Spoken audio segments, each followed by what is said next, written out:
দেখতেই পাচ্ছ তোমরা, এখন রাত প্রায় 12:30 বাজে। অফিস থেকে বাড়ি ফিরে চিকু কিন্তু এখনো এই সবে অফিসের কাজটা চলছে, এখনো ওর অফিসের কাজটা করছে বসে। এখনো স্টকগুলো নেওয়া ওর বাকি, সেগুলো সমস্ত করছে। কালকে আপডেট সারাদিনের সমস্ত নিয়ে কালকে সমস্ত কাজবাজ গুছিয়ে এখনো শুতে যাবে। এই সবে এখন মাম্মা চিকু শুতে আসবে কি এখন? এখন শুবি না?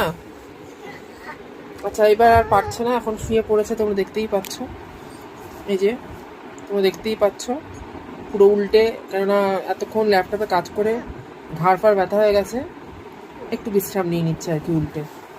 হ্যাঁ হ্যাঁ, পা হাত পা ছড়িয়ে এখন বিশ্রাম নিয়ে নিচ্ছে। পাশে ল্যাপটপ খোলা, বুঝতেই পারছো হাত পা ব্যথা হয়ে গেছে পুরো, এখন ঘুরছে খাটে।